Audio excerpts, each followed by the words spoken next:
नमो अरिहन्ताणं नमो सिद्धाणं नमो आयर्याणं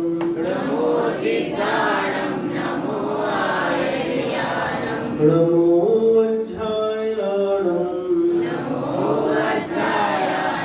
नमो लोये सवसाहुनं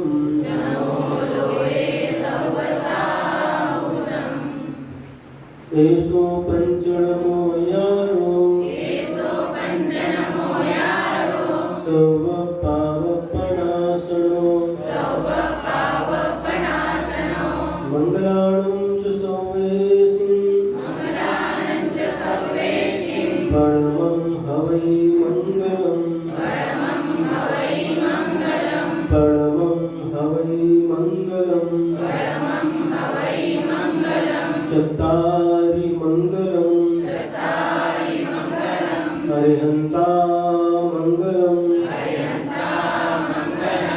सिद्धा मंगलम् साहू मंगलम् केवली पन्नतो धम्मो मंगलम् चत्तारि लोकोत्तमा अरिहन्ता लोकोत्तमा सिद्धा लोकोत्तमा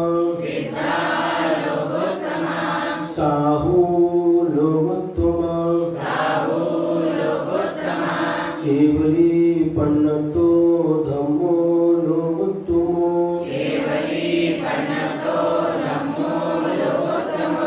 चत्तारि शरणं पवज्जामि अरिहन्ते शरणं पवज्जामि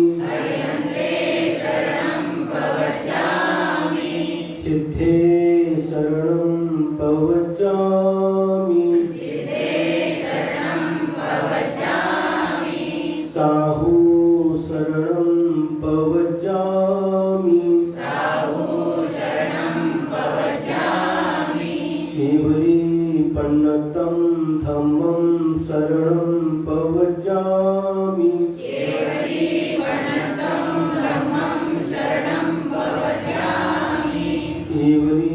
पन्नतं धम्मं शरणं पवज्जामि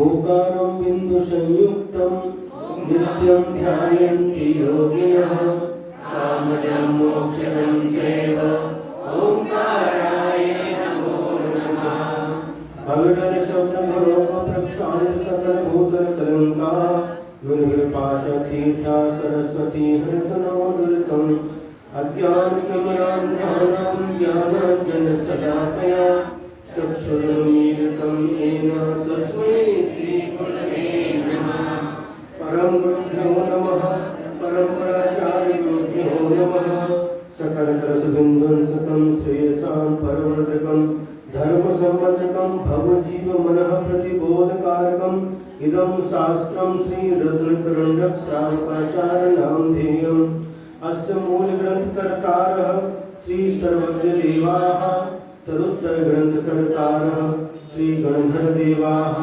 प्रतिगणधरदेवाः तेषां वचोनुसारमाद्या श्रीमदाचार्यप्रवर श्री समर्थभद्रदेवैः विरचितं मङ्गलं भगवान् वीरो मङ्गलं गौतमो मणि मङ्गलं कुन्दकुन्दाय जैनधर्मोऽस्तु मङ्गलम् सर्वमङ्गलमाङ्गल्यं सर्वकल्याणकारिकं ध्यानं सर्वधर्माणां जैनं जयतु शासनं जैनं जयतु शासनं नमः श्रीवर्धमानाय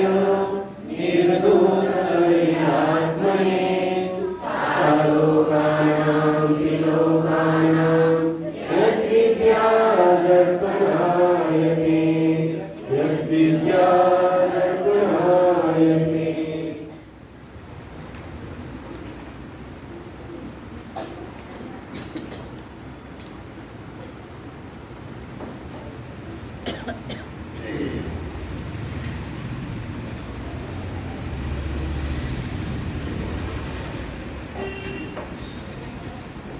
तीन मूर्ताओं का वर्णन चल रहा है और तीन मूर्ताओं में से कल पहली मूर्ता का वर्णन आप लोगों ने सुना, जिसका नाम है लोक मूर्ता। कल बताया गया था आपदा सागर स्नान मुच्चया सिकतास्मना, आपदा सागर स्नान मुच्चया सिकतास्मना गिरिपातोऽग्निपातश्च लोकमूढ़ं निगद्यते। इसका अर्थ क्या था? आपदा यानी नदी, सागर यानी समुद्र, इनमें स्नान करना और स्नान करने को धर्म मानना। नदी में स्नान करने से और समुद्र में स्नान करने से हमारे पाप धुल जाएंगे, ऐसा समझ करके नदी में स्नान करना लोक मूर्ता है। सामान्य से यदि नदी में स्नान करते हो लोक मूर्ता के अंतर्गत नहीं आएगा, लेकिन यह मान करके कि यदि नदी में स्नान करेंगे तो हमारे पाप धुल जाएंगे, यह मान्यता लेकर के यदि हम नदी में या समुद्र में स्नान करते हैं तो लोक मूर्ता के अंतर्गत आते हैं। इसी प्रकार से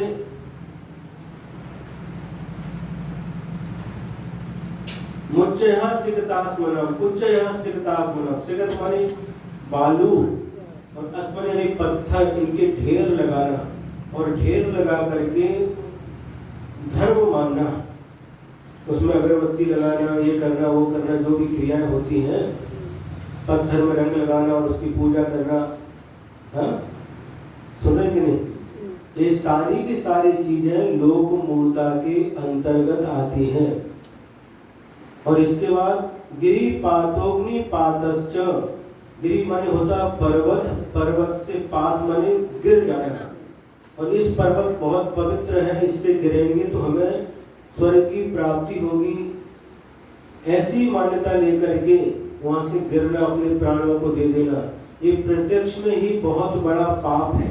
आत्महत्या करना बहुत बड़ा पाप है, और उस पर्वत से कूद करके अपने प्राण दे देना, इससे धर्म होगा और हमारे पाप धुल जाएंगे, हमें स्वर्ग की प्राप्ति होगी, ऐसे मन में विचार करके पर्वत से कूद जाना, ये सब क्या कहलाता है?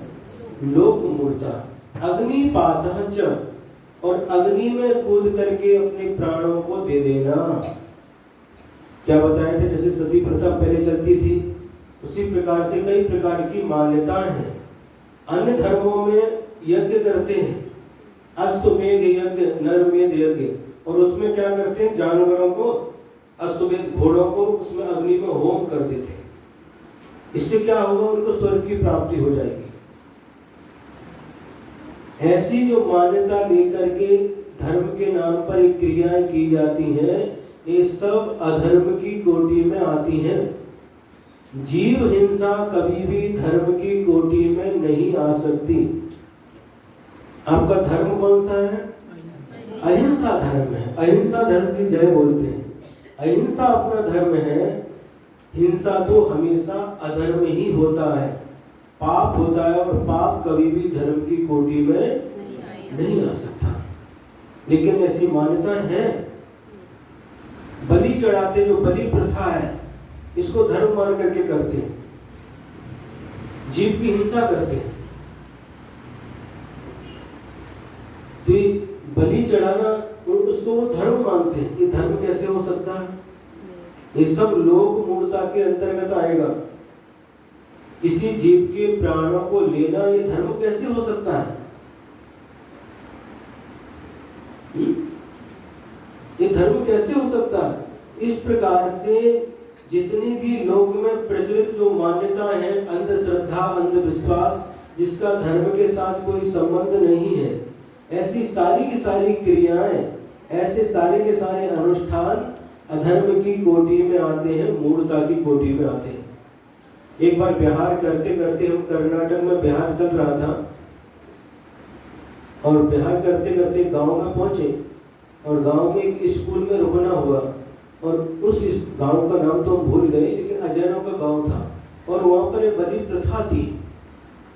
तो लोग, बहुत सारे लोग पहली बार शायद दिगंबर मुनि को देखा था, बहुत सारे लोग इकट्ठे होकर के आ गए, और आ गए तो हमने प्राय करके, हम जब अजैन लोगों का समूह आता है तो हम उनको मांसाहार का त्याग करवाते हैं, उनको समझाते और मांसाहार का त्याग करवाते हैं। तो हिंदी कम लोग जानते थे, लेकिन उनको बता करके उनके माध्यम से सभी को कन्नड़ में बता रहे थे। तो वहाँ पर एक प्रथा थी, जब भी फसल काटते थे वहाँ पर एक प्राणी का हनन करते थे। क्या? और जो उनके देव थे, जो देवी देव जो भी थे, और वहाँ पर भी ये काम होता था। कोई भी शादी विवाह हो, कोई बड़ा ऐसा काम करना तो वहाँ पर एक देना ही पड़ता था। तो सबको उनको समझाया, 1-1.5 घंटे तक समझाया, और समझाने के बाद में उन लोगों को समझ में आ गया। हमने कहा, ये बताओ आपकी मान्यता क्या है? ये तो हमें कुछ पता नहीं है, लेकिन हमारे पूर्वज करते आए हैं, हमारे पिताजी करते थे, उनके पिताजी करते थे, इसलिए हम करते हैं। हमें ये क्या है, इससे क्या होता है, हमें ये पता नहीं, लेकिन हम करते आए। तो ऐसी क्रियाएं जो हम देखा देखी या परंपरा से करते आते हैं, उनका नाम मूढ़ता है, लोक मूढ़ता है। और ऐसी लोक मूढ़ता के काम करने से क्या होता है? धर्म होता है? नहीं होता, हो ही नहीं सकता, हो ही नहीं सकता। जब उनको समझाया गया तो उनको समझ में आए कुछ लोगों को, और उन्होंने उसका त्याग भी किया। लेकिन कुछ लोगों के मन की धारणा थी, देखो वो नहीं किया तो क्या होगा, देवी का प्रकोप हो जाएगा, ये हो जाएगा, वो हो जाएगा। कुछ नहीं होगा, डरो मत, डरने की बात नहीं है। प्रकोप कैसे होगा? फिर उनको समझाया, देखो कोई बीमारी आती, कुछ भी होता है, ये सब करने के बाद भी हमारे घर में, हमारे परिवार में, हमारी समाज में दुर्घटनाएं घटती कि नहीं? हाँ, ये सब कर रहे हैं आप, जो क्या बोलते हैं, जो जीव हिंसा करके धर्म मान रहे हैं इसको, ये सब करने के बाद भी दुर्घटनाएं घटती कि नहीं? घटती है, एक्सीडेंट होते हैं, बीमार पड़ते हैं, मौत होती है, होती कि नहीं? होती है। तो उसमें से एक परिवार निकला, महाराज जी पूछता चर्चा के दौरान ही ज्ञात हुआ, बचपन में ही जब वो माँ के पेट में थे तभी उनके पिताजी का मरण हो गया। वो सब करते फिर भी ये हुआ कि नहीं? कितने घरों में ऐसी घटनाएं घटती हैं। उनको अच्छी तरह से समझाया तो फिर कुछ लोगों ने नियम लिया, कुछ लोग डरते तो उन्होंने नहीं लिया। और दूसरे दिन जब सुबह सुबह बिहार करके दूसरे गांव में गए तो वहां आहार के बाद दोपहर में, समय के बाद 5-6 लोग और आए उसी गांव से, और उन्होंने आकर के कहा, महाराज जी हम भी त्याग करते। जिसको समझ में आ जाता वो त्याग करता। ये कभी भी हमने उनको नहीं समझाया, हिंसा कभी भी धर्म नहीं।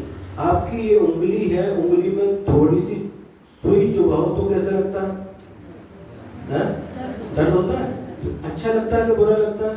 बुरा लगता है। तो जिसके तुम प्राण ले रहे हो, उसके गर्दन पर चाकू चला रहे हो, उसको कैसा लगता होगा? जैसे तुम्हारा परिवार है, उनका भी परिवार रहता है, उनके भी माता पिता भाई बहन, उनका भी परिवार है। किसी परिवार के एक सदस्य का हम इस प्रकार से हनन करेंगे तो हमें क्या होगा? पाप का ही बंद होगा, ये कभी भी धर्म हो ही नहीं सकता। इतना वो कार्य हुआ तो एक मन में संतुष्टि हुई। भले ही अपन को 1.5 घंटे बोलना पड़ा, परिश्रम करना पड़ा, लेकिन उसका प्रतिफल कुछ तो मिला। हाँ, प्रतिफल मिला। जब कोई काम करते हैं, परिश्रम होता है, जब उसका प्रतिफल मिलता है तो सारा परिश्रम कैसा होता है? सार्थक हो जाता है। तो अब जिनका कर्म तीव्र था उनको नहीं समझ में आया, लेकिन उन लोगों ने उसका त्याग किया है, गांव में भी किया और दूसरे दिन आकर के भी त्याग किया। तो इस प्रकार से यहाँ पर कहा जा रहा है कभी भी हिंसा कार्य करना और इसको धर्म मानना ये सभी लोक मूर्ता के अंतर्गत आती है। धर्म के नाम पर अधर्म करना, धर्म के नाम पर पाप करना, धर्म के नाम पर जीव हिंसा करना, बलि चढ़ाना, ये सब जितनी भी क्रियाएं हैं ये सारी की सारी क्रियाएं मूर्खतापूर्ण क्रियाएं हैं, जिसको मूर्खता कहते हैं। ये सारी की सारी क्रियाएं लोक मूर्खता के अंतर्गत आती है।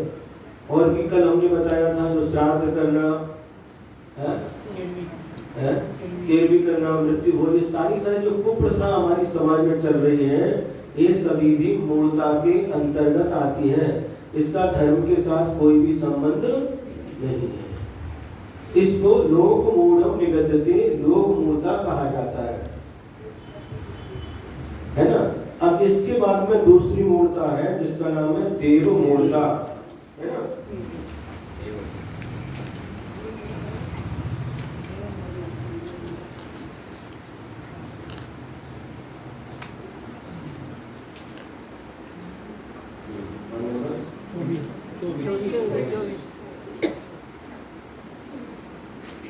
वरोपलिप्सयाशावान्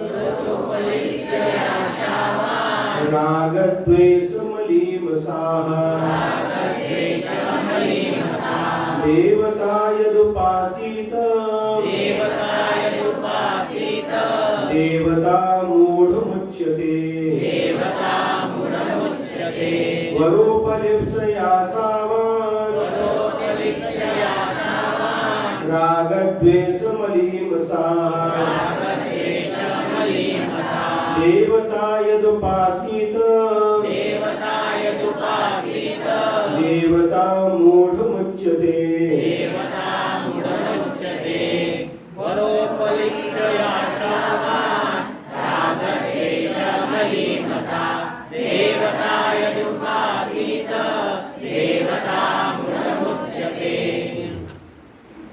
वर उपलिप्सा, उपलिप्सा का मतलब होता है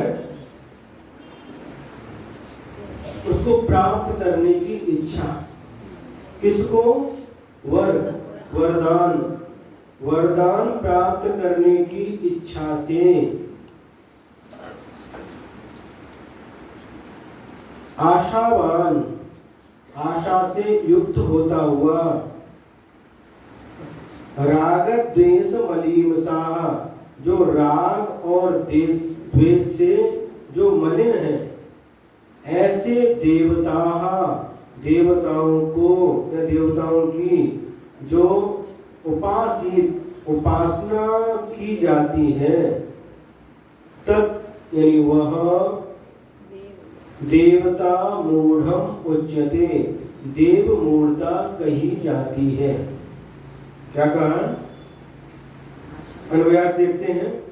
वरोपलिप्सया माने वरदान प्राप्ति की कामना से, आशावान आशा से युक्त होकर, राग द्वेष मलीमसाः जो राग और द्वेष से मलिन है, ऐसे देवता देवताओं की या देवता की यद माने जो उपासना की जाती है, तत् माने वह देवता मूढ़म, देव मूढ़ता उच्यते यानी कही जाती है।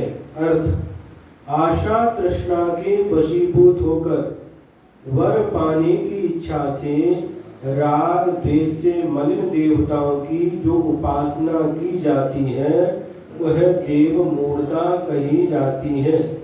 इससे स्पष्ट और क्या वर्णन हो सकता? एकदम स्पष्ट कह रहे हैं। कौन कह रहे हैं? आचार्य समर्थ मंत्र स्वामी, जो साक्षात तीर्थंकर भगवान की वाणी है, वो बता रहे हैं क्या करें? आशा तृष्णा के वशीभूत होकर के, मन में आशा तृष्णा जो रहती है, कई प्रकार की आशाएं रहती हैं। कैसी आशा रहती है? किसी को पुत्र नहीं है तो पुत्र प्राप्ति के लिए, किसी के पास धन नहीं है तो धन प्राप्ति के लिए, कोई रोगी है तो रोग से मुक्ति पाने के लिए, है ना।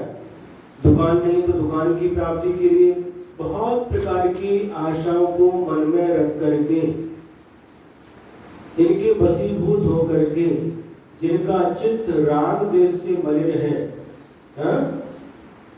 और इनसे वरदान प्राप्त करने की इच्छा से वरदान मिलेगा, हम जो चाहेंगे वह मिल जाएगा, हमारी मनोकामना पूर्ण हो जाएगी। ऐसा मन में भाव रख करके वरदान प्राप्त करने की इच्छा से, जिनका हृदय राग द्वेष से मलिन है, ऐसे देवी देवताओं की उपासना करना ये देव मूर्ता कहलाती है। समझ आ रहा है? हमारे अब समझाते तो समझ में तो आ जाता है, लेकिन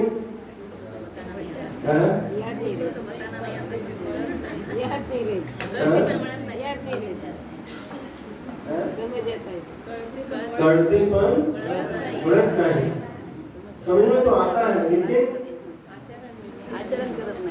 करने में थोड़ा कठिनाई आती है। कठिनाई क्यों आती है? विश्वास की कमी नहीं। बोलो। अगर विश्वास पक्का हो, श्रद्धा पक्की हो, आस्था पक्की हो, तो निश्चित रूप से छोड़ने में देर नहीं लगती। और जो अनादि काल से हम उन्हीं संस्कारों में जीते आए, वही देखते आए, वही करते, इसलिए वो छोड़ने में थोड़ा सा कठिनाई होती है, लेकिन जिनको समझ में आ जाता वो छोड़ने में देर नहीं करते। जितने भी देवी देवता हैं, वीतराग अरहंत भगवान को छोड़ करके, वह सारे के सारे देवी देवता तो हैं, लेकिन वह वीतरागी नहीं है। उनका हृदय, उनका अंतःकरण राग द्वेष से मलिन है। वो कौन है? वो भी हमारे जैसे संसारी हैं, उनका अस्तित्व है, वो नहीं है ऐसा नहीं है। देवास चतुर्निकायाः, आचार्य उमा स्वामी महाराज जी ने लिखा, देव 4 प्रकार के होते हैं। चारों प्रकार के देव हैं, हम सबको देव ही कहते हैं। वैमानिक देव भी देव कहलाते हैं, भवनवासी भी देव हैं, व्यंतर भी देव हैं, और ज्योतिषी भी देव हैं। ये सभी देव कहलाते हैं। लेकिन ये सभी देव कैसे हैं? राग द्वेष बलिंसा। इस चतुर्निकाय के देव, इनका चित्त राग द्वेष से मलिन है।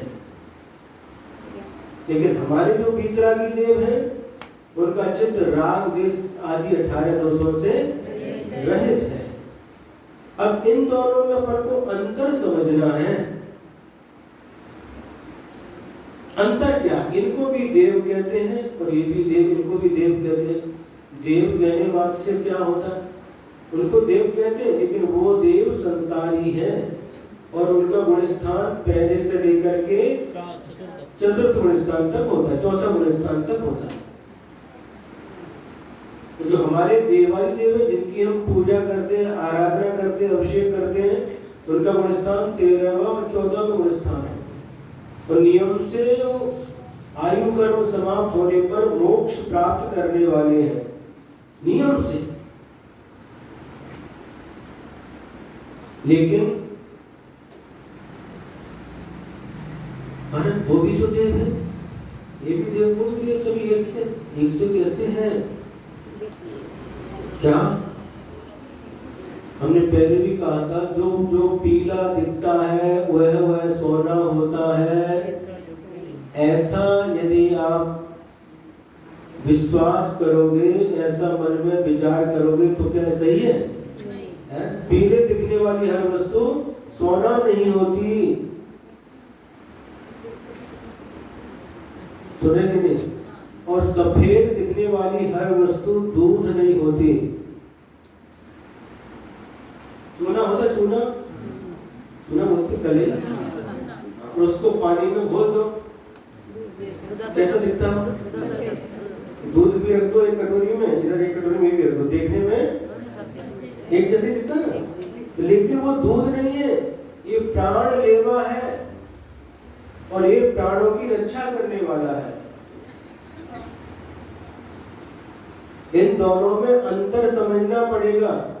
जो रागी देशी देवी देवता है, यहाँ पर आचार्य महाराज कह रहे हैं, जिनका चित्त राग देश से मलिन है, ऐसे देवताओं की वरदान प्राप्त करने की इच्छा से जो उपासना की जाती है उसको देव मूर्ता कहते हैं।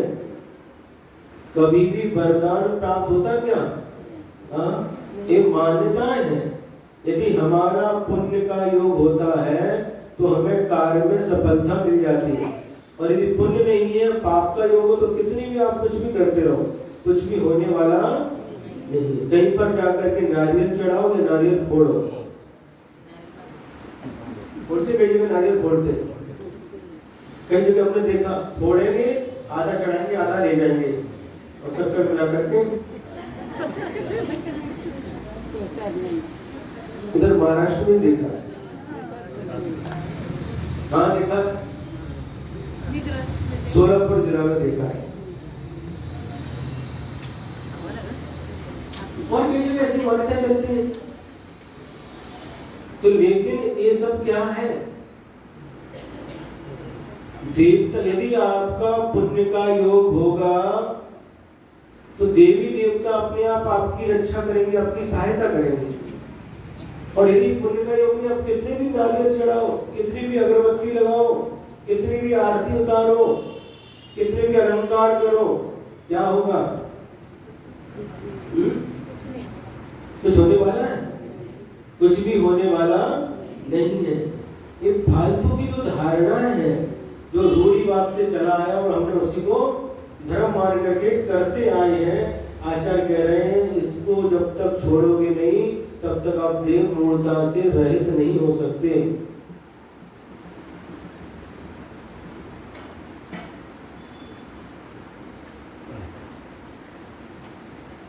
किसी में देव की कल्पना करना, अरे देव का स्वरूप कैसा है? देव हमेशा समचतुर संस्थान वाले होते हैं। कोई भी देव हो, बेहतर हो, भूत पिशाच कोई भी हो, अलग अलग प्रकार की कल्पना करते हैं और उनको देव मान करके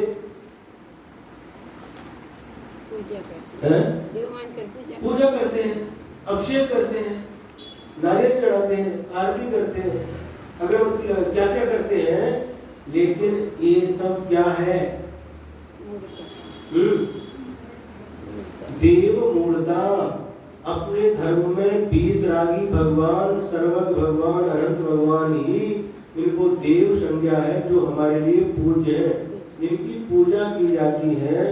बाकी के जितने भी देव हैं वो देव हैं, उनका अस्तित्व है, उनके अस्तित्व को नकारा नहीं जा सकता। लेकिन वो सारे के सारे देव और देवियां हमारे जैसे संसारी हैं। जैसे आप घर में रहते हैं पति पत्नी के रूप में, उसी प्रकार से वो देव रहते हैं स्वर्ग तक। और इसके ऊपर के देव तो वहाँ पर देवियां नहीं है। 9 ग्रह 5 अनुत्तर 9 अनुदिश यहाँ पर देव रहते हैं। लेकिन वह भी वीतरागी देव है क्या? नहीं है, वो भी राग देश से सहित है। इनसे कभी भी हमारा कल्याण होने वाला नहीं है। तो महाराज जी,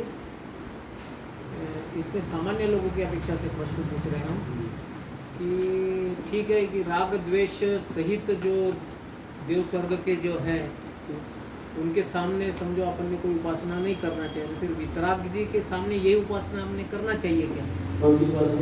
जो उपासना जो समझो आचार्य श्री ने यहाँ समझो बताई है कि जैसा पुत्र प्राप्ति की, वो तो पहले कह दिया, निकांक्षित तक में कह करके आए हैं। सम्यक दृष्टि जी कोई भी आकांक्षा लेकर के, कोई भी आशा लेकर के वीतराग भगवान की भी उपासना नहीं करता ना? निकांक्षित अंग का जब स्वरूप बताया गया था, कर्म पर वशे शांते, कर्म पर वशे शांते, दुःखैरन्तरितोदये, पाप बीजे सुखे नास्ता, श्रद्धा नाकांक्षणा स्मृता।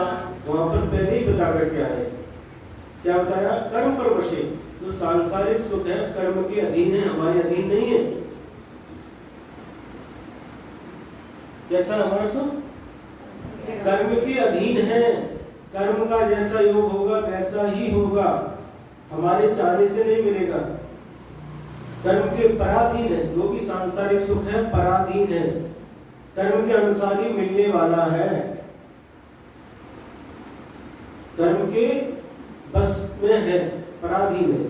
और शांति अंत सहित है, दुख रंत और दुखों से मिश्रित है, दुख मिला हुआ उसमें संसार के सुख में, पाप बीजे पाप का बीज है। ऐसे सुख में अनास्था आस्था नहीं रखना और कोई भी सांसारिक सुख की आकांक्षा नहीं रखना, इसको निकांक्षित अंग कहते हैं।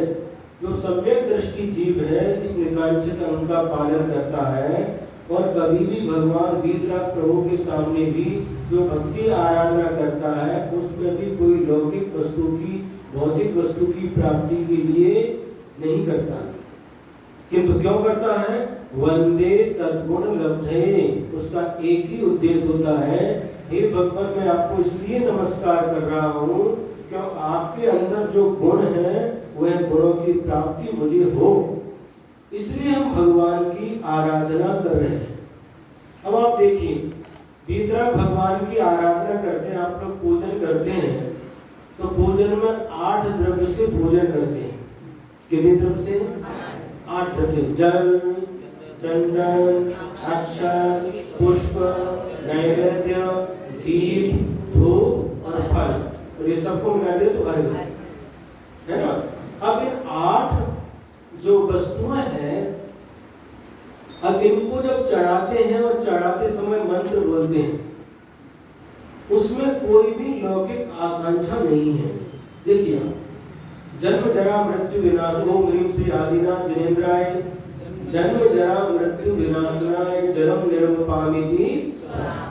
हे भगवान मेरे जन्म जरा और मृत्यु का नाश, ये भावना करके जल चढ़ाते हैं। ओम ह्रीं श्री आदिनाथ जिनेन्द्राय संसार ताप विनाशनाय चंद्रम निरूपामिति स्वाहा। हे भगवान मेरे संसार के ताप का नाश हो, संसार में जो दुख मिल रहा है ऐसे संसार के ताप का नाश हो, इसलिए चंदन चढ़ाते हैं। ओम ह्रीं श्री आदिनाथ जिनेन्द्राय अक्षय पद प्राप्ताय अक्षतम निर्वपामिति स्वाहा। अब हे भगवान मुझे अक्षय पद की प्राप्ति हो। कौन सा पद? अक्षय। अक्षय म्हणजे जिसका कभी क्षय नहीं है। संसार के जितने पद हैं वो क्षय वाले हैं। चक्रवर्ती पद भी मिलता तो भी क्षय को प्राप्त, कामदेव है, चक्रवर्ती है, नारायण प्रति नारायण, जो भी पद है संसार के जितने भी पद हैं क्षय से सहित है। हे भगवान मुझे वो पद नहीं चाहिए, हमें अक्षय पद। कौन सा अक्षय पद? सिद्ध पद, मोक्ष पद। ऐसी भावना करके अक्षर चलाते हैं। काम ओम ह्रीं श्री आदिनाथ जिनेन्द्राय काम भाव बिंदुवंसराय पुष्पम निरूपामिति स्वाहा। हमारे जो काम भाव है जिसके कारण से हम संसार में भटक रहे हैं उसका नाश हो, इसलिए भगवान आपके चरणों में ये पुष्प चढ़ाते। ओम ह्रीं श्री आदिनाथ जिनेन्द्राय क्षुधा रोग विनाशनाय नैवेद्यम निरूपामिति स्वाहा।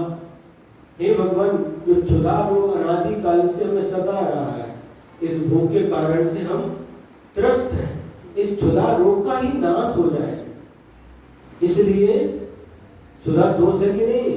क्षुध पिपासा जरा तंग, पहला दोष 18 दोषों में से, इस क्षुधा का नाश हो इसलिए आपके चरणों में नैवेद्य चढ़ाते हैं। ओम ह्रीं श्री आदिनाथ जिनेन्द्राय मोह अंधकार विनाशनाय दीपम निरूपामिति स्वाहा। हे भगवान जो मोह रूपी अंधकार जो हमारी आत्मा में छाया हुआ है, मोह रूपी अंधकार जो हमारी आत्मा में छाया हुआ है, जब अंधकार होता है, लाइट नहीं है और सूर्य भी अस्त हो गया, पूरा अमावस्या की अंधेरी रात है और अंधेरी रात में हम किसी वस्तु को पकड़ते हैं तो पकड़ते उसका सही सही ज्ञान नहीं होता, कई बार हम विपरीत ज्ञान कर लेते हैं।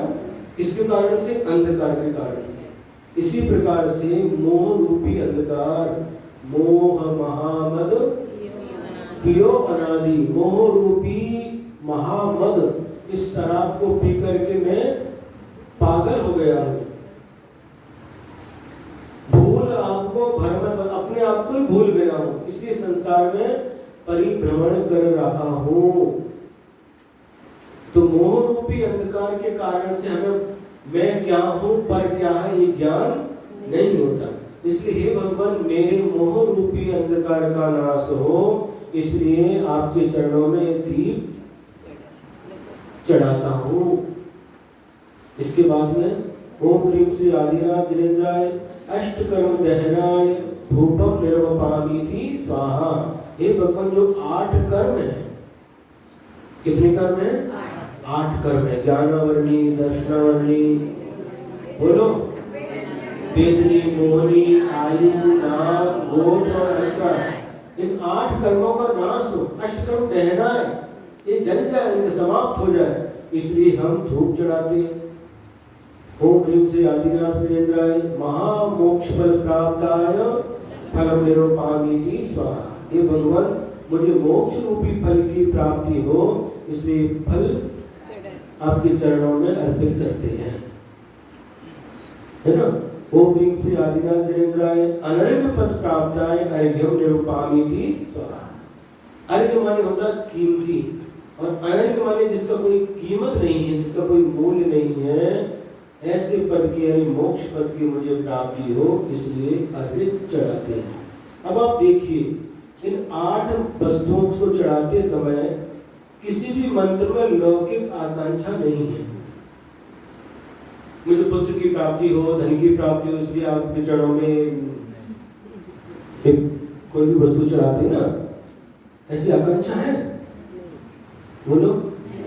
ये सारे के सारे जो मंत्र हैं उनमें लौकिक आकांक्षा कहीं पर भी नहीं है, किंतु हमारे जो भी हमारे दुर्भाव हैं, जो भी हमारे विभाव हैं, उन सबको नाश करने की कामना की गई है।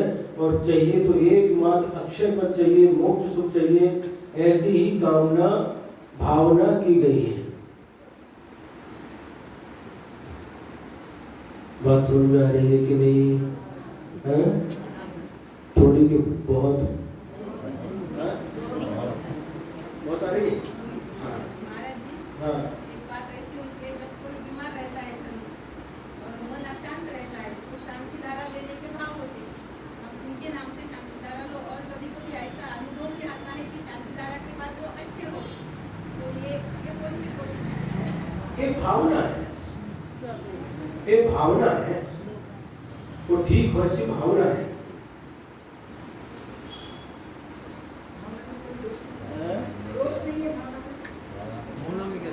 ये भावना में दोष नहीं। सुखी रहे सब जीव जगत के, कोई कभी ना घबरावे, ये भावना है,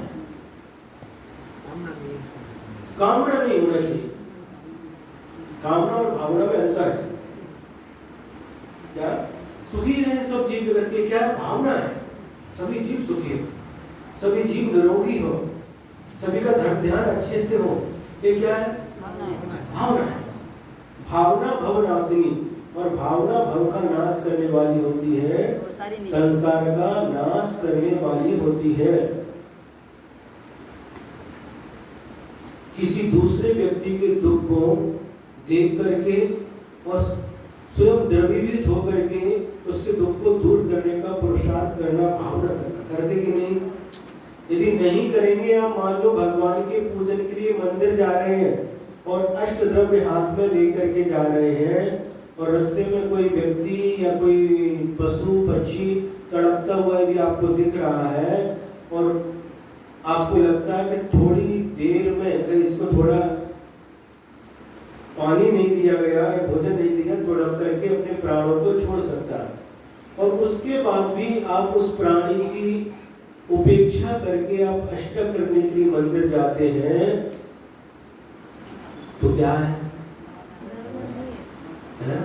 अष्टक तो बाद में हो सकता, लेकिन पहले उस प्राणी के प्राणों की रक्षा करना, जो तड़प रहा है। नहीं भी किया पूजन तो चल जाएगा, उस एक व्यक्ति के लिए आपने प्राण बचा दिए, पूजन नहीं किया तो भी चल जाएगा। लेकिन उसकी तरफ उपेक्षा करके भी आप निकल गए तो धर्मात्मा है कि नहीं? नहीं, पक्का। क्योंकि उस समय उस प्राणी को देख करके, उसकी तड़पन, उसके दुख को देख करके हमारा कर्तव्य होता है उसके दुख को दूर करना। उसे क्या आवश्यकता, क्यों तड़प रहा है?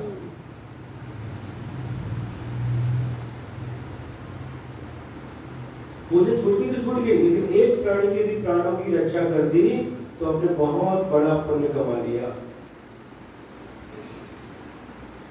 कोई भी हो सकता है वो प्राणी, चाहे वो मनुष्य हो अथवा पशु हो, पक्षी हो, कोई भी प्राणी हो। उस प्राणी की तड़पन को देख करके, उसके दुख को देख करके, उसके दुख को दूर करने का जो पुरुषार्थ किया जाता है, इसका नाम धर्म है। सम्यक दर्शन के 8 तो अंग हैं और 4 लक्षण बतलाए गए हैं। प्रशम है, संवेग है, आस्तिक है और अनुकंपा है। अनुकंपा म्हणजे का? दीन दुखी प्राणी को देख करके और उसके दुख को अपना दुख समझ करके उस प्राणी को स्वीकार करना। और जिस प्रकार से हम अपने दुख को दूर करने के लिए पुरुषार्थ करते हैं, उसी प्रकार से उस प्राणी के दुख को अपना दुख समझ करके उसे दूर करने का पुरुषार्थ करना, इसका नाम अनुकंपा है। यह परिभाषा आचार्य कुंद स्वामी ने पंचास्तिकाय में दी है। जहाँ तक मुझे ध्यान में, पंचास्तिकाय नहीं तो प्रवचन सार में हो सकती। तो ये अनुकंपा किसका लक्षण है? बोलो। सम्यक दर्शन का लक्षण है। और अनुकंपा बोलते जाओ, सम्यक दर्शन का व्याख्यान करते जाओ, और किसी दीन दुखी को देख करके यदि आपके हृदय में करुणा उत्पन्न नहीं होती, उसके दुख को दूर करने का भाव नहीं आता, तो काय का सम्यक दर्शन? क्यों?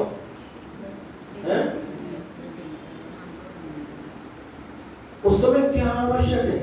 किसी व्यक्ति ने हमसे प्रश्न पूछा, महाराज जी शास्त्रों में 4 प्रकार के दान बतलाए गए हैं, उन 4 दानों में सर्वश्रेष्ठ दान कौन सा है?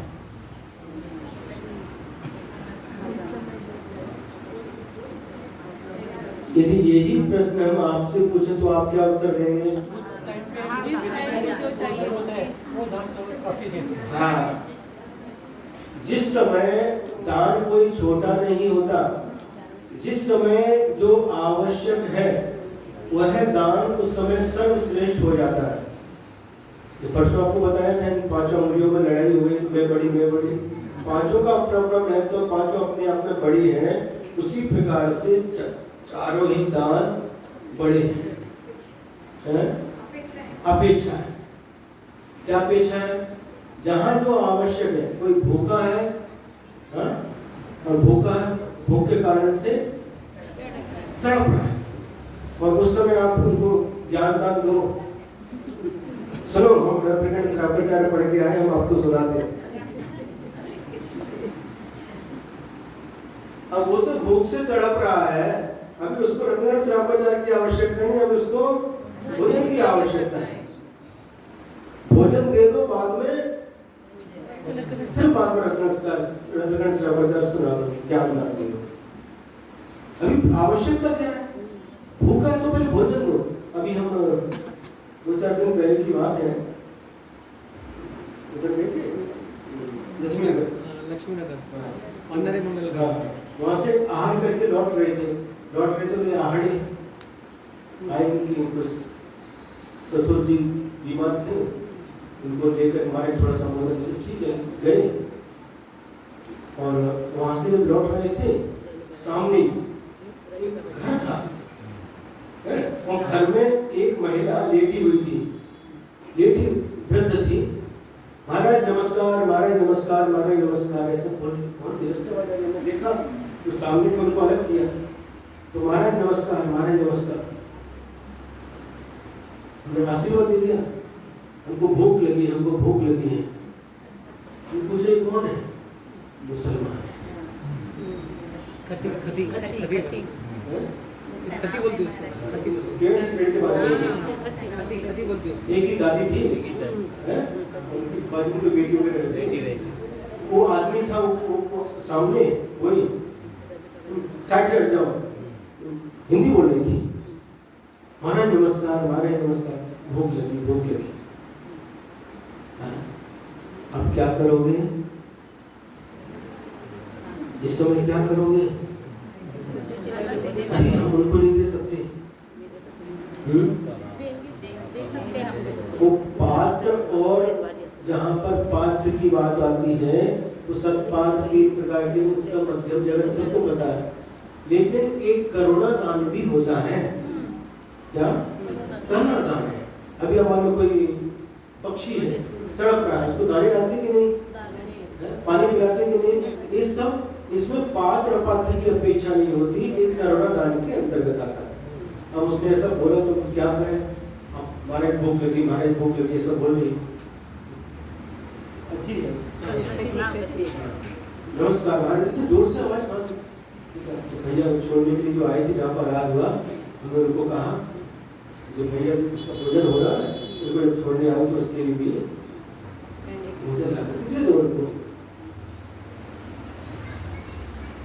वो भी एक जीव है?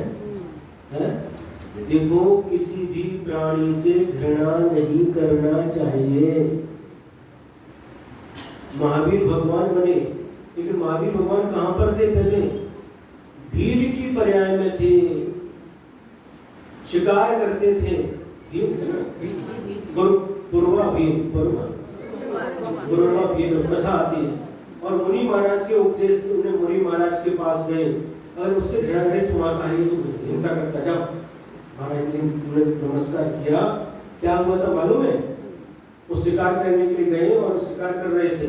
उनको लगा कोई हिरण है, और उसकी पत्नी पीछे थे, उसने हाथ पकड़ लिया, वहाँ पर पत्ते थे, पत्ते नहीं, यहाँ पर कोई हिरण नहीं है, कोई देव पुरुष है यहाँ पर। जाकर के देखा तो दिनों पर मुनि थी। तो बहुत अच्छा हो गया, नहीं तो मेरे हाथ से बहुत बड़ा पाप हो जाता, बहुत बड़ा अनर्थ हो जाता। देखा, शांत मुद्रा देख करके हाथ जोड़ करके बैठ गया। जब महाराज जी का ध्यान खुला तो पूछा, तू क्या करता है? महाराज हमको भी उपदेश, तो क्या करते हो? यही हमारा काम है, शिकार खेलना, उसी से हमारा आजीविका चलती है। एक खेलना छोड़ दो, इससे हिंसा होती, हिंसा बहुत बड़ा पाप है। महाराज इसके बिना हमारा कोई रास्ता नहीं है। महाराज ने अपने अभी ज्ञान से जान लिया कि भव्य प्राणी, इसका कल्याण होगा। और उन्होंने कहा, उससे पूछा, उन्हें कौवे का मांस कभी खाया है क्या? इसका कावड़ा, मराठी में कावड़ा, कौवे का मांस खाया? कभी नहीं खाया। तो आज से तू ये प्रण कर ले कि मैं कभी कौवे का मांस नहीं।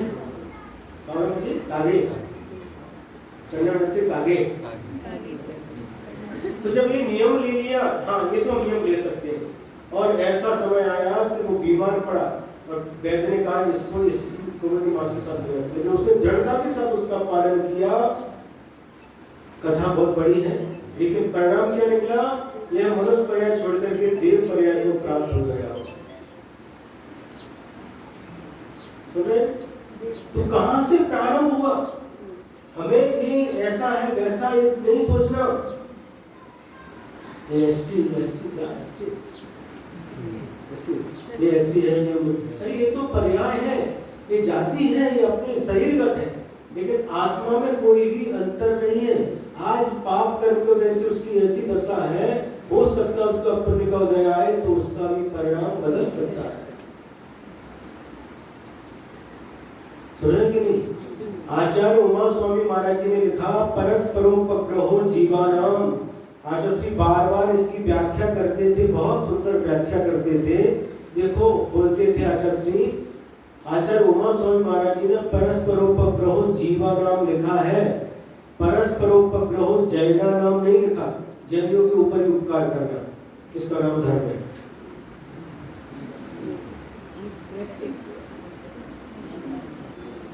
ये गुरु जी की सोच, गुरु जी की गहराई, गुरु जी का चिंतन। तो अब इस समय क्या करें? देख करके मन में करुणा तो उत्पन्न हो गई, अब हम क्या कर सकते, हमारे पास तो कुछ नहीं है। हमारा भूख लगी, हमारी देख करके सुन करके है। अब उस समय यदि उपेक्षा की, उस प्राणी की भी उपेक्षा कर दी अपन ने, तो क्या हम धर्मात्मा कहलाएंगे? अरे भूखा है, क्या मांग रहा है? 4 रोटी, पेट भर के भोजन। हमसे बोलो भाव है, महाराज को नमस्कार, महाराज नमस्कार नमस्कार, ऐसे उनके शब्द हैं। तो ऐसी जो परिस्थिति आती है, उस समय हमें जाति आदि का विचार नहीं करके सामने वाले की क्या स्थिति उसको देख करके उसके दुख को भी दूर करने का प्रयास करना चाहिए। एक अनुकंपा है।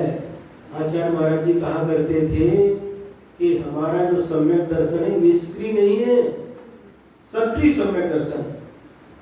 सक्रिय वाले जो अंग है ये सक्रिय होना चाहिए। सिर्फ पाठ कर लिया तो नहीं कर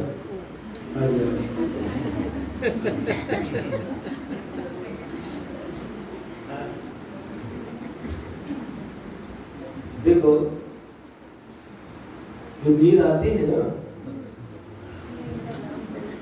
इसका परीक्षण करो कब कब आती है? कभी भोजन करते करते नींद आती हो,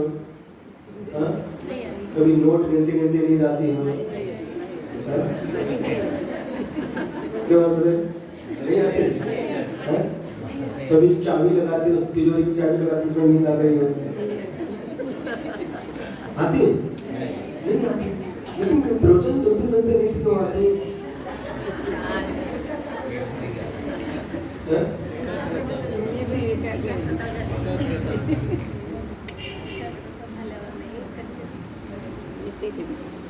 सुने, एक बच्चा था और बैठ करके वो ऐसे बैठ गया, ऐसे करने लगा। समझ में आ रहा है? पूछा क्या कर रहे हो? किसी ने पूछा क्या कर रहे हो? सामायिक कर रहे हैं।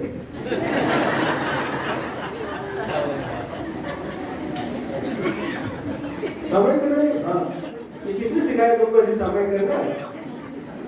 अरे कोई हमारी दादी है, वो भी सामायिक ऐसे ही करती है।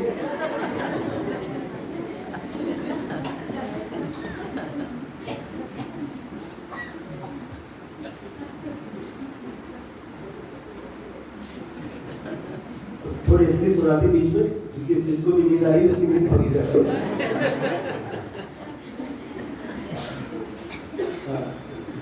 क्या कह रहे हैं? ये करुणावान जो होता है, अनुकंपा भाव, इसमें किसके प्रति अनुकंपा? अपने घर के प्रति, अपने बच्चों के प्रति, प्राणी मात्र के प्रति जो अनुकंपा का भाव, उसके दुख को दूर करने का भाव, इसका नाम अनुकंपा है। ये जैन धर्म ऐसा नहीं है, बहुत विशाल है, बहुत विराट है।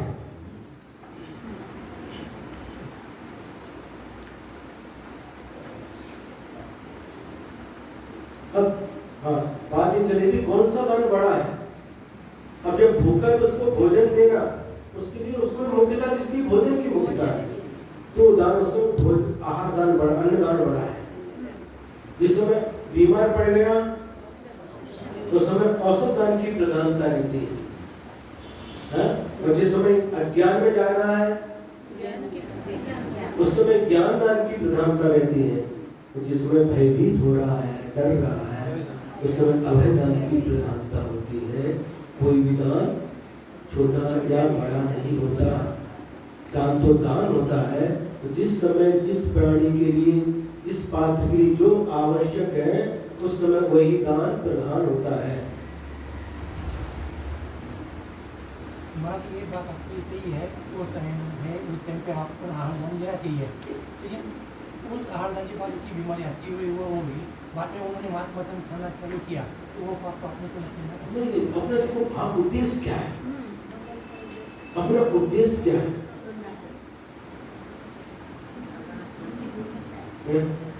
अपना उद्देश्य क्या है? अभी तो आहार दान है, उसकी जो करुणा, उसके प्रति जो करुणा तो करुणा भाव किस लिए है? क्यों? अभी वो भूखे, वो भोजन मांग रहे हैं, अभी हमारा उद्देश्य उसका नहीं है, हमारा उद्देश्य उसकी रक्षा करना। अपन लेके चले, लेकिन लेके होने के बाद वो 1000 रुपये को मानेगा ना बाद में।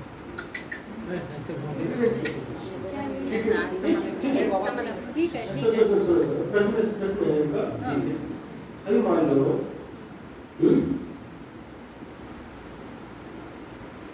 नाग नागिन कैसे होते हैं? शाकाहारी के मांसाहारी? और मांसाहारी जो जिस समय वो नाग नागिनी थी, 5 कुमार ने उस समय उनको पहले बचाने का प्रयास किया, नहीं बचे तो फिर लोगों का रोज सुना केस दिया उनको, ठीक है। कुत्ता क्या रहता है? मांसाहारी। जीवनदास स्वामी ने उसको भी जब कोई कथा पढ़ी नहीं, उसको जूठा कर दिया हवन की सामग्री, तो लोग मार मार के हनुमान करते हैं। फिर उस समय में उन्होंने उसको बचाने का प्रयास किया, नहीं बचा तो फिर लास्ट में उसको नमोकार मंत्र सुनाया।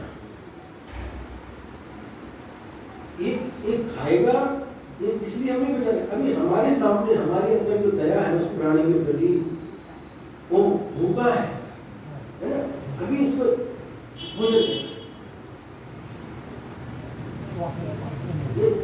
एक दृष्टि ये हो सकती है, और एक दृष्टि ये हो सकती है जैसे मान लो कुत्ता या बिल्ली है, ये मांसाहारी प्राणी है ना, यदि उनको दूध रोटी खिला दी, उनका पेट भरेगा तो चूहे को नहीं मारेगी।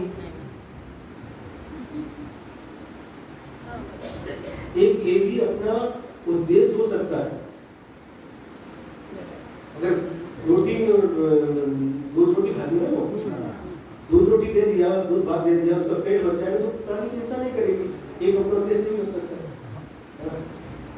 लेकिन वहां पर जहां पर करुणा दान की बात आती है, वहां पर ये भेद नहीं किया जाता, और हो सकता ये अपनी सोच हो गई है ना, और हो सकता उसकी करुणा मन में भाव आए, देखो जो महाराज जी ने या इन लोग हमारे लिए दिया, उसके भाव परिवर्तित भी हो सकते हैं। अब हम जिंदगी में आसान नहीं करेंगे, ऐसे भाव भी हो सकते हैं। तिरंज प्राणी कितने भी उदाहरण दिए हैं, सिंह है, अब अपने ज्ञानदान भी दे रहे कि नहीं? ज्ञानदान किसके लिए है? जो उपदेश दे रहे किसके लिए?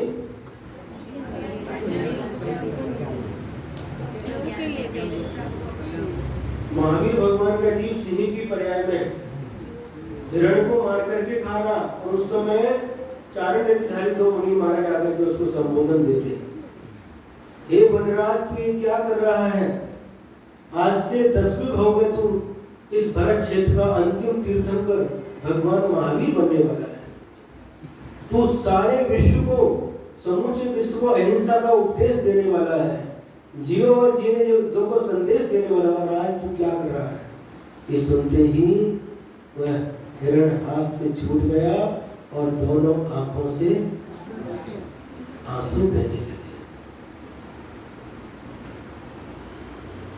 क्या? आंसू बहने लगे। अब उसको उपदेश दिया, ज्ञान दिया कि नहीं दिया?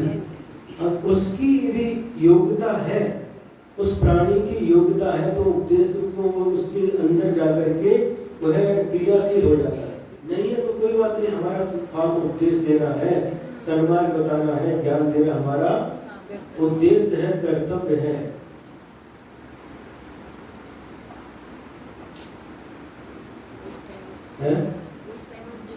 एक और आपको एक चीज और याद आती बता दें, सांगली में चातुर्मास चल रहा था 2018 में,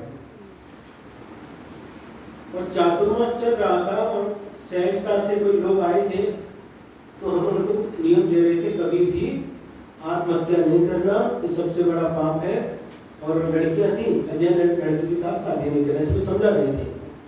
और उसी समय एक व्यक्ति आया था,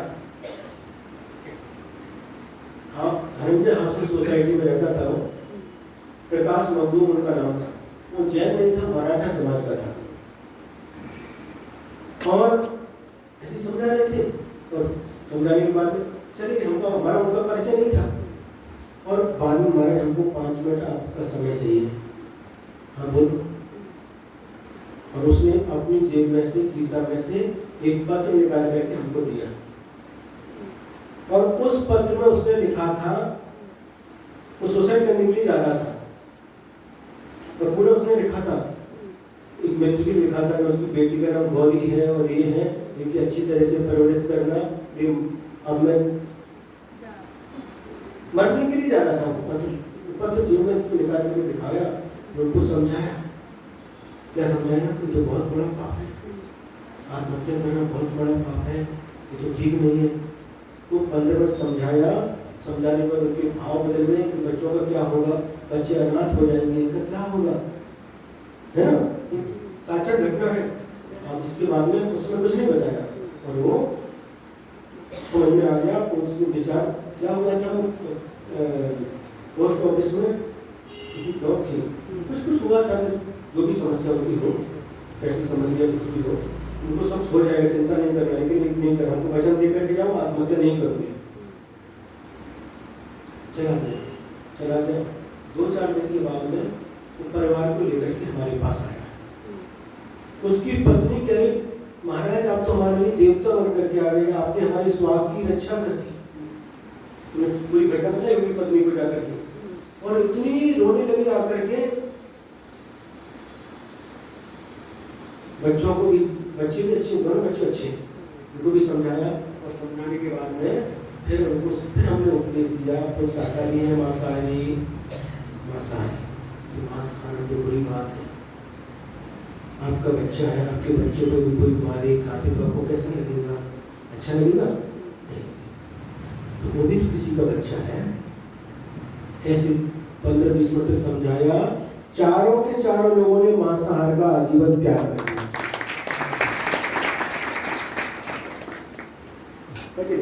यदि हम सोचते मराठा जिंदा रहेगा तो मांस खाएगा, मर जाएगा, उसको आत्महत्या कर लेंगे। चारों के चारों, दोनों बच्चे, पति पत्नी, सबने मांसाहार का आजीवन त्याग कर दिया। और जब तक सांगली में थे तब तक 2-4 दिन में आते ही रहे, और इसके बाद भी कर्नाटक में वो आए। 2 महीने में उनका चक्कर लगते थे परिवार के साथ में।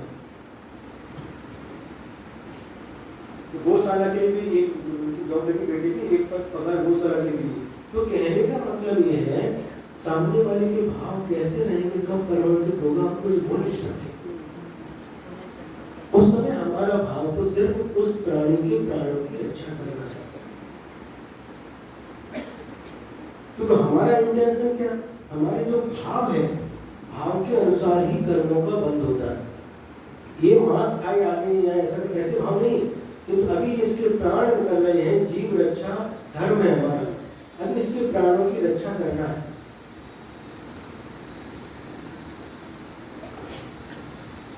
बात समझ आ रही कि नहीं?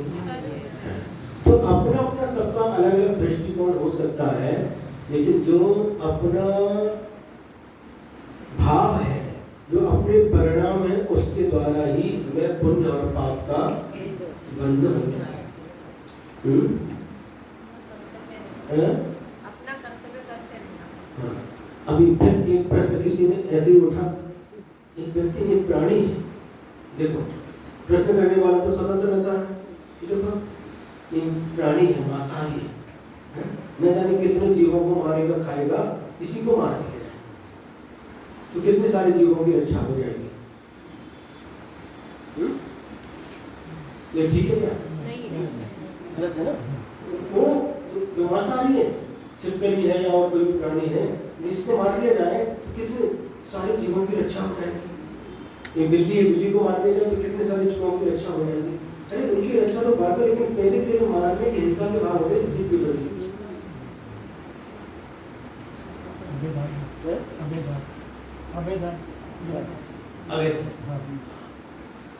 इसी प्रकार से हमारा उद्देश्य क्या है, हमारे भाव क्या है।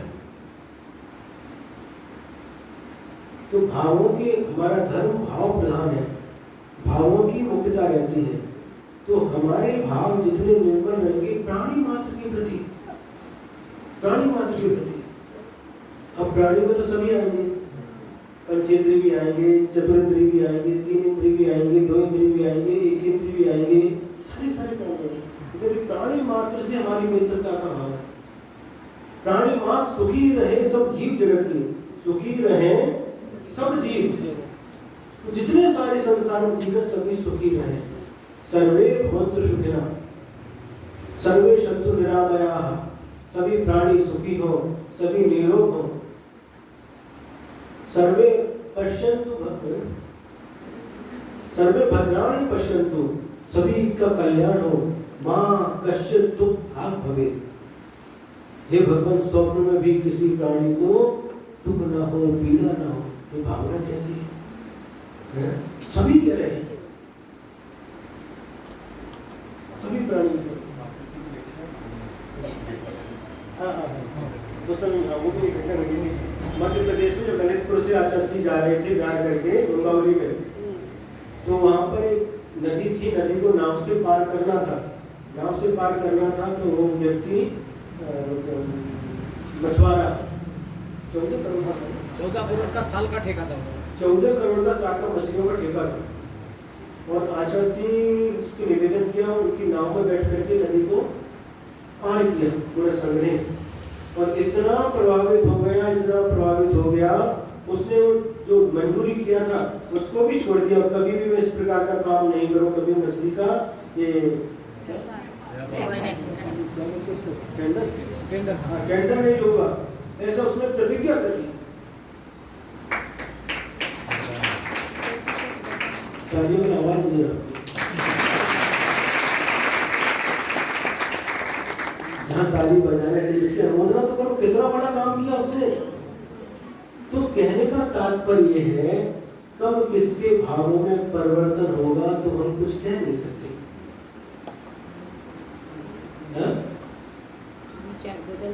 विचार बदल सकते।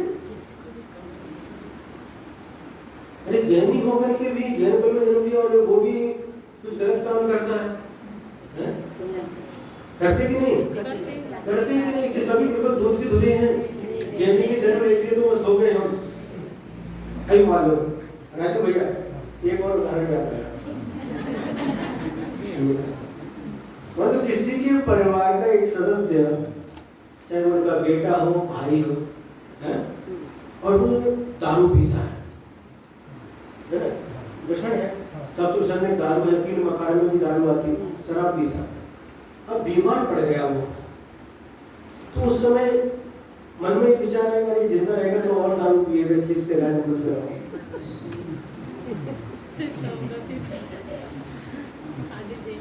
क्या विचार आएगा? क्यों? नहीं, ये जिंदा रहेगा तो और कितनी दारू पिएगा और पाप करेगा, छोड़ इसको, मर जाने दो। क्या विचार आएगा? बोलो। फिर भी उसका इलाज करवाइए। उसको ये विचार है, नहीं अरे छोड़ो, किसी को पिताजी भी हो सकते, किसी का बेटा भी हो सकता है, किसी का भाई भी हो सकता है, छोड़ इसको, ये दवाई करवाई, इलाज करवाई तो दिएगा ये छोड़ इसको, मर जाने दो। ऐसा होता है क्या? नहीं होता। उसी प्रकार से अपना भाव एक प्राणियों को मारेगा ऐसा नहीं है। अपना भाव तो सिर्फ भूखा भी तो इसको भोजन देना, इसको पेट भर के, और जो उसके भाव बने, महाराज नमस्कार, महाराज नमस्कार, कहाँ से हो? इतने जब शब्द सुने हमने कि मुस्लिम कभी नमस्कार करता नहीं, बहुत कट्टर रहते हो। वो कब देखो, कब किसके भाव बदल जाएंगे पता नहीं। इसी पुस्तक की घटना है। एक चीज और याद आ गई। 10 साल पहले जब यहाँ छात्रावास हुआ था, हम और मुनीश्री सुपाल सागर महाराज जी दोनों जंगल के साथ में जाते थे। तो जो वाटर सप्लाई है, वाटर सप्लाई के और आगे नदी है, नदी के किनारे जाते थे। तो एक दिन हम लोग गए और जाने के बाद महाराज जी नदी के रास्ता था, हम इधर जाते थे, महाराज जी इधर जाते थे। हम गए और बैठने वाले थे, एक लड़का दिखा, एक हरे कलर की उसकी थैली थी, एक प्लास्टिक की थैली, कैरी बैग थी। और उसने देखा और उसने क्या किया, गुलाल निकाली, गुलाल गुलेल और पत्थर थे उसमें और ऐसे निशाना करने लगा वो। तो उसी समय हम अभी बैठने वाले थे, जोर से आवाज लगी हमें, अरे कौन है? तो उसने ध्यान में उसने ऐसे देखा बुलेट को पीछे ने उसको बुलाया, वो ठहरी और बुलेट लेकर के सामने आया। तो क्या करने आए हो? तो एक पक्षी रहता है, चिड़िया चिमनी से तो बड़ा होता है, चिड़िया से बड़ा है और कबूतर से छोटा रहता है। चिड़िया की कैसे बड़ा रहता है, बटर क्या बोलते हैं? तो हम इसको मारने के लिए आए। सुनो, हम इसको मारने के लिए, उनकी बोले तुम्हारा नाम क्या है? उसने कहा इरफान, अभी भी याद है, इरफान मुस्लिम था। तो कब से आ रहे हो? आज पहली बार आए। 16-17 साल की लड़का था, पहली बार आए। इस क्यों मार रहे हैं इसको? इससे पैसा मिलता। कितना पैसा मिलता है? एक को 50-50 रुपए। तो समझ में आता। हमने कहा देखो, ये तुमको कोई मारे 50 नहीं, 500 नहीं, 5000 नहीं, 50,000 नहीं, 5 लाख नहीं, 50 लाख नहीं, 5 करोड़ नहीं, 50 लाख रुपए तुमको देते, 50 करोड़ रुपए, तुम मरोगे? प्राण दोगे? नहीं। हाँ, धीरे धीरे पूछा, 50,000 में दोगे अपने प्राण? नहीं। 5 लाख में नहीं, 50 लाख में नहीं, 50 कोटि में भी तुम अपने प्राण देने के लिए तैयार नहीं हो, और इस प्राणी के तुम 50 रुपए के लिए प्राण ले रहे हो। उसको समझाया, और समझाने के बाद में उसका भाव परिवर्तित हो गया। बाद में थोड़ी देर के बाद में आई सुभाष महाराज जी आगे उन्हें भी समझाया, अब क्या करना? कभी नहीं करूँगा।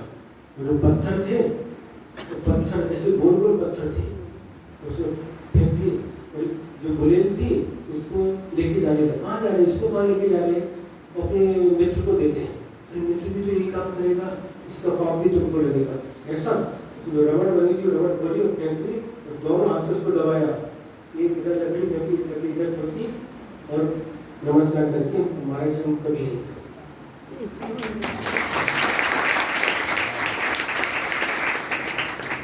कहने का तात्पर्य है, यदि कोई भी व्यक्ति किसी भी जाति का हो, यदि अच्छा काम करता तो उसकी अनुमोदना करना चाहिए। और यदि जैन व्यक्ति है और जैन कुल में जन्म लेकर के अच्छा काम नहीं करता तो उसकी भी अनुमोदना नहीं करना चाहिए।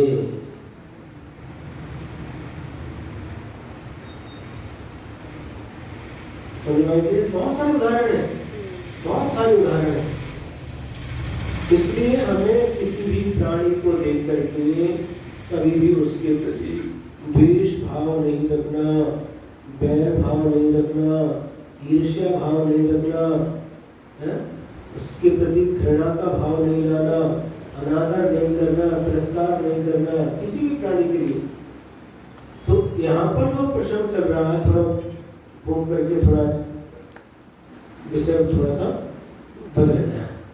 तो यहाँ पर जो विषय चल रहा है क्या? देव मूर्ता। तो यहाँ पर भी देवों का अनादर नहीं करना, किसी भी देवी देवता का अनादर नहीं करना, उनका तिरस्कार नहीं करना, उनका अपमान नहीं करना, फिर क्या करना?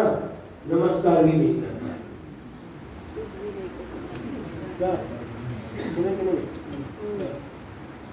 तो उनका जो स्वरूप है उनकी उसी रूप में उसको मानना। हाँ देवी है, हाँ ये है। कौन है? पद्मावती है। कौन है? पार्षद भगवान की यक्षिणी है। ठीक है, मानते। कौन से 4 चतुर निकाय में कौन से निकाय की है? इस निकाय की मानते, हम भी मानते हैं। तो उनका जो स्वरूप है, उनका जो स्थान हम भी मानते हैं, निषेध नहीं कर सकते। हर प्राणी का अपना अपना अस्तित्व है और किसी भी का निषेध नहीं किया जाता, सबका अस्तित्व अपने अपने। लेकिन उनका जो स्थान है वही स्थान है। वो कौन है? हमारे जैसे संसारी प्राणी है। हम भी पार्षद भगवान के भक्त हैं, वो भी पार्षद भगवान के भक्त हैं। बस इसी रूप में मानना। कभी एक भक्त दूसरे भक्त का अभिषेक करता क्या है? एक भक्त दूसरे भक्त की आरती करता क्या? एक भक्त दूसरे भक्त के अर्घ्य चढ़ाता क्या? नारियल चढ़ाता क्या? अगरबत्ती लगाता नहीं, बोलो है? नहीं होता ना। तो बस वो भी भक्त हैं, क्या मानना, वह भी पार्षद भगवान के भक्त हैं, हम भी भक्त हैं। वो देव गति के हैं, मनुष्य गति के, बस इतना ही। उनका जो जिसका जैसा अस्तित्व है उसको उसी रूप में स्वीकार करना। वो पूजक है, पूज्य नहीं। पूज्य कौन है? अनंत भगवान पूज्य है, 24 तीर्थंकर भगवान पूज्य है, लेकिन वो जितने भी देवी देवता हैं एक पूजक है, पूज्य नहीं। हम भी पूजक हैं, वो भी पूजक है। बस इस प्रकार का श्रद्धान करना है ना। बर अर्थ एक बार और देखें, बरोपरिप से आशावान राग द्वेष मलिनसा। बोलो, बरोपरिप से आशावान राग द्वेष मलिनसा देवता यदुपासित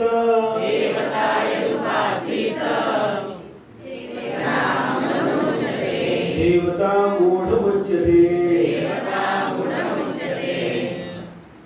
बरोपरिप से आशावान, वर प्राप्त करने की अभिलाषा लेकर के जो राग देश से मलिन है, ऐसे देवी देवताओं की उपासना करना, इसको देव मूढ़ता कहा जाता है। कौन कहता है? तीर्थंकर भगवान ने कहा है। अब तीर्थंकर भगवान की वाणी मानना कि नहीं मानना? मानना है। तो इस मूढ़ता को भी दूर करना। घर में, देवघर में, घर के अंदर देवघर होता, महाराष्ट्र में प्रथा है? उत्तर भारत में मध्य प्रदेश, उत्तर प्रदेश, छत्तीसगढ़, गुजरात कहीं पर भी प्रथा नहीं देखी। यहाँ पर एक देवघर बनाते हैं और उसमें देव को रखते हैं। कौन से देव को रखते हैं? सब। बीतरागी भी है, सरागी भी है, रागी देसी भी है, सब रखते हैं। हमारे हम समभाव रखते हैं। सर्वधर्म समभाव, सर्वधर्म समभाव, सर्वधर्म सबको ला करके रखते हैं और सब अरे रत्नगढ़ शास्त्राचार्य पढ़ने के बाद भी, इस श्लोक पढ़ने के बाद भी समान भाव रखोगे तो क्या मतलब निकला? वो रागी देसी है और ये सरागी है। यहाँ पर क्या कह रहे हैं? बीतरागी देवी की उपासना करना, लेकिन इस श्लोक में कह रहे हैं जो सरागी है, रागी देसी, ऐसे देवी देवताओं की उपासना नहीं करना। दोनों बात है, एक ही करना, एक ही नहीं करना। मगर हम सबकी करते हैं। ये देवघर की जो प्रथा है ये ठीक नहीं है। किचन में भी रह करके देवघर रखते हैं, भगवान की मूर्ति भी है, वहीं पर आप लोग आना जाना करते हैं। भगवान की मूर्ति प्राय करके सभी घरों में रहती है। रखना चाहिए कि नहीं? भगवान की मूर्ति घर में रखना चाहिए कि नहीं? अभी देखो, आप सोचो, विचार करो। घर में ये कहते हैं वास्तु के अनुसार जिस मूर्ति की पीठ हो, पीठ ऐसी मूर्ति कभी भी घर पर नहीं रखना चाहिए।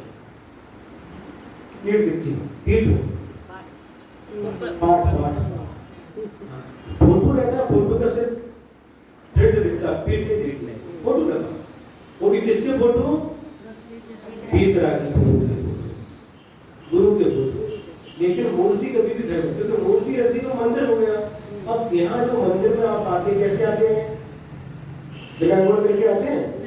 अंगोड़ करके आते हैं, स्नान करके आते हैं, और वहां पर किचन में बिना स्नान के भी जाते हैं।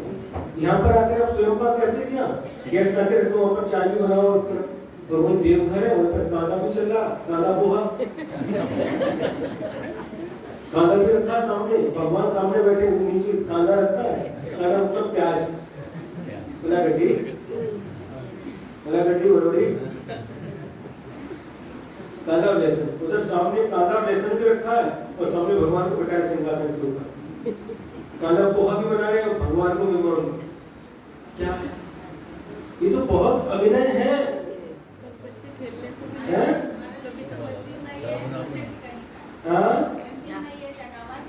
जागावात मंदिर नाही असेल तर दर्शनासाठी ते घर असते की नाही, ते जवळ एक घरचे जवळ एक छोटंसं देवघर बनवू शकतो.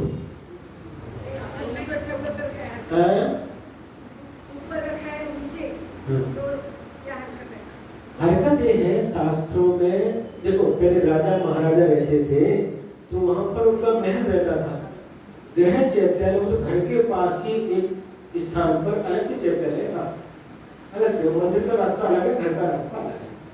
अब घर में देखो महिलाएं रहती हैं, महिलाओं की 4-5 दिन की अशुद्धि भी का समय आता है, वो शुद्धि कैसे रहेगी? जो शुद्धि मंदिर में होना चाहिए, 32 प्रकार की असाधना है ना, वो असाधना का नवा पालन होगा कि नहीं?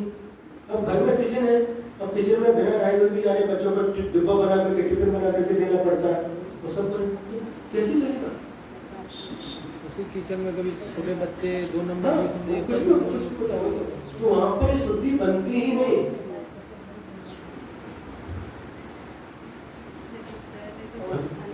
जितपुर में अभी सौम्य सागर महाराज जी का चातुर्मास हुआ, उनके अच्छे माने लोगों ने अच्छा उनका प्रयास किया, बहुत सारे घरों से ला करके सबको मंदिर में रख दिया. यही सब महाराज जी ने किया, यही सब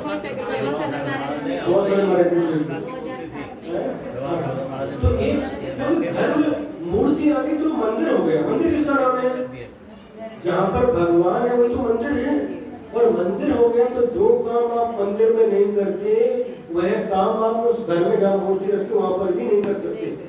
तो शुद्धि का पालन आप मंदिर में करते हैं, उसी शुद्धि का पालन आपको घर में करना चाहिए.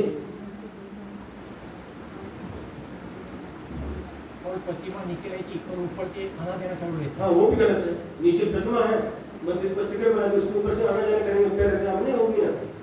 हाँ कई जगह जहाँ पर ऐसे तो ऐसे अलग जगह लेके करें, नहीं तो फिर किसी घर में भी ऐसा स्थान जो ऊपर उसके ऊपर कुछ ना, जब बहुत ऐसी परिस्थिति हो वहां पर गृह चैत्यालय बना करके, जहाँ जिस गांव में नहीं उस गांव. अब यहाँ क्या है, महाराष्ट्र में इधर घर है और बाजू में नरसिंह का घर, नरसिंहवाड़ा, उनके घर में मूर्ति है कि नहीं है?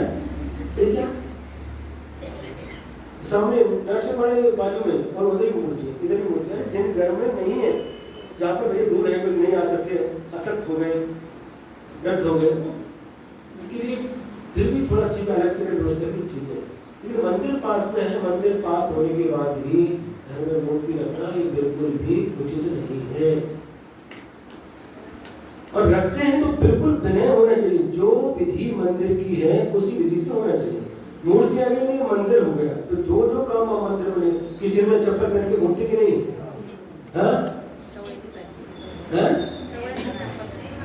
सवड़ाची चप्पल बोल रहे हैं,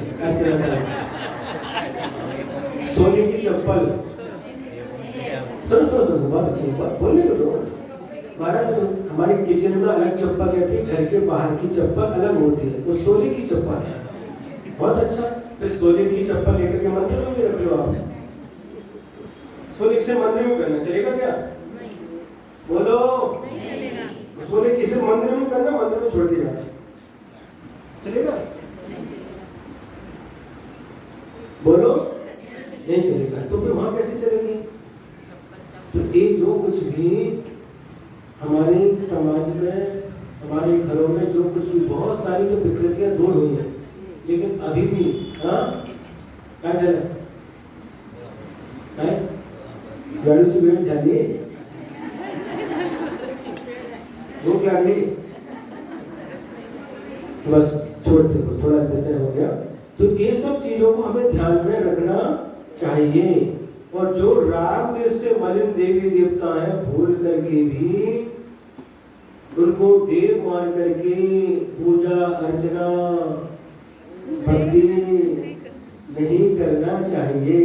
क्या समझना? हमारे जैसे देव, जैसे हमें वैसे वो, बस इतना ही उनका अस्तित्व है. इस प्रकार से यदि आप लोग समझदार हैं कि नहीं, तो फिर इस श्लोक को पढ़ करके हमारी बात नहीं है, या हमारे गुरु महाराज आचार्य विद्यासागर महाराज जी की बात है, या उनके गुरु महाराज आचार्य ज्ञान सागर की बात है. ना आचार्य समंतभद्र महाराज की बात है, रत्न सर्वचर, ये साक्षात तीर्थंकर भगवान की वाणी है।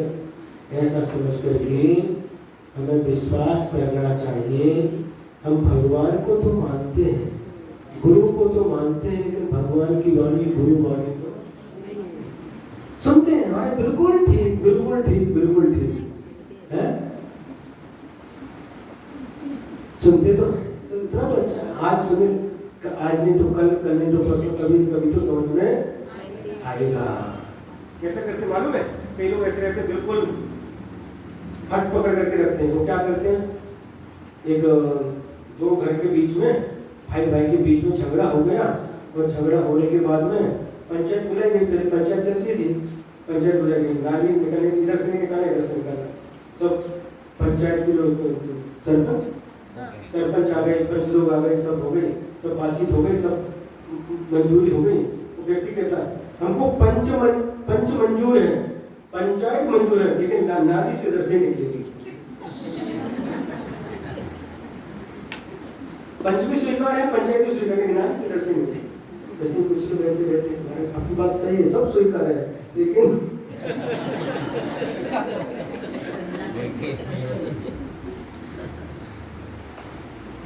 ठीक है, आपका भी समय आएगा। उनके प्रति भी हमें सद्भाव रखना है। आज नहीं तो कल भगवान इनको भी समझ में आए, इनको भी मार्ग मिले, सन्मान मिले।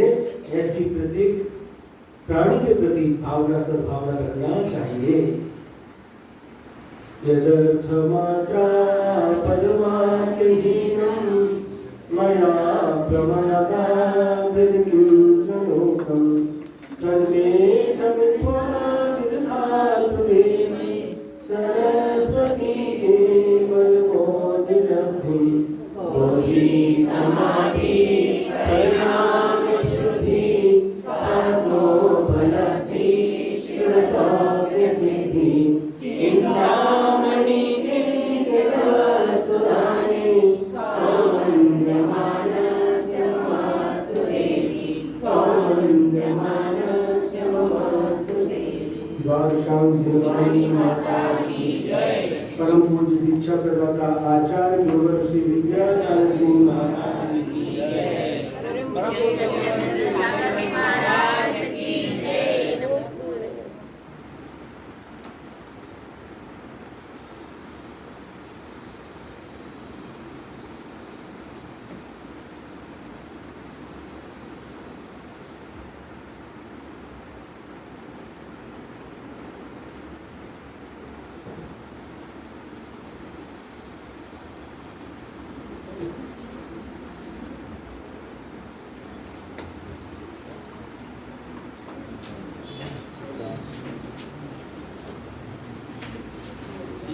विश्वास